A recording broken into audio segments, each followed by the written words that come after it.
Welcome back to Anu KR vlogs. నేను మీ అనురాధ. ఈరోజు మన ఛానల్లో రెసిపీ వచ్చేసి స్నాక్ రెసిపీని చూపించబోతున్నాను.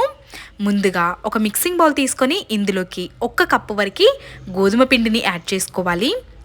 అదే కప్పుతో 1 కప్పు వరకు బియ్యం పిండిని కూడా తీసుకుంటున్నాను.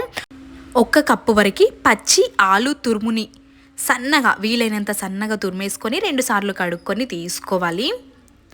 అదే కప్పుతో 1 కప్పు వరకు ఆనియన్స్ని వీలైనంత సన్నగా కట్ చేసుకొని తీసుకోవాలి. ఒక 2 పచ్చిమిర్చి తరుగు, 1 గుప్పెడు కొత్తిమీర తరుగు, 2 టేబుల్ స్పూన్ల వరకు నువ్వులు, 1 గుప్పెడు పల్లీలని వేసుకోవాలి. పల్లీలు వేసుకోవడం వల్ల చాలా రుచిగా ఉంటుంది.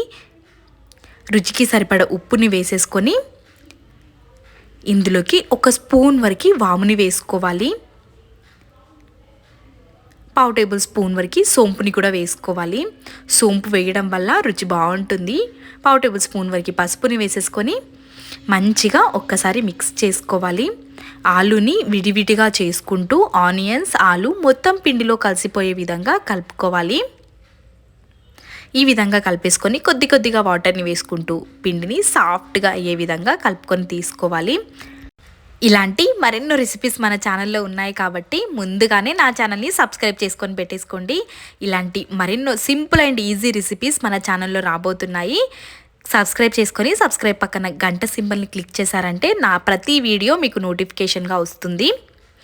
పిండిని ఈ విధంగా సాఫ్ట్గా కలిపేసుకొని చేతికి కొంచెం ఆయిల్ అప్లై చేసేసుకొని చిన్న ముద్దలుగా తీసుకుంటూ రౌండ్ షేప్లో చేసేసుకొని తీసుకోవడమే. గోధుమ పిండితో ప్రిపేర్ చేసుకుంటున్నాం కాబట్టి హెల్తీగా తినేయచ్చు. ఈ విధంగా చేసేసుకొని అన్నింటినీ ఇదే విధంగా చేసుకొని తీసుకోవాలి.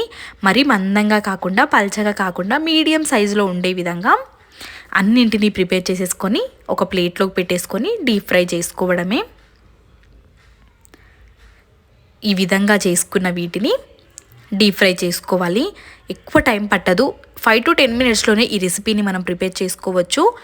అన్నీ ఇంట్లో ఉన్న వాటితోనే ప్రిపేర్ చేస్తాం కాబట్టి అప్పటికప్పుడే చేసుకునే రెసిపీ. డీప్ ఫ్రైకి సరిపడా ఆయిల్ పెట్టేసుకున్నాను. నెమ్మదిగా ఒక్కొక్క దాన్ని వేసుకుంటూ లో టు మీడియం ఫ్లేమ్లో అడ్జస్ట్ చేసుకొని మంచిగా కాల్చుకొని తీసుకోవాలి. హై ఫ్లేమ్లో పెట్టామంటే లోపల వేగకుండా పచ్చిగా ఉంటుంది కాబట్టి ఆయిల్ కూడా ఎక్కువ పీల్చకుండా పైన క్రిస్పీగా లోపల కొంచెం సాఫ్ట్గా తిన్నా కొద్దీ తినాలనిపించే రెసిపీ. ఇదే విధంగా అన్నింటినీ ఫ్రై చేసేసుకొని ప్లేట్లోకి సర్వ్ చేసేసుకోవడమే. ఇంకొక వాయిగా వేసేసుకొని ఇవి వేగుతున్నప్పుడే మనకి కావాల్సినన్ని పచ్చిమిర్చిని కూడా వేసేసుకొని పచ్చిమిర్చిని కూడా ఫ్రై చేసేసుకొని ముందుగా పచ్చిమిర్చిని తీసుకున్న తర్వాత వాటిని తీసేసుకోవాలి. వీడియో నచ్చితే please subscribe. Thanks for watching.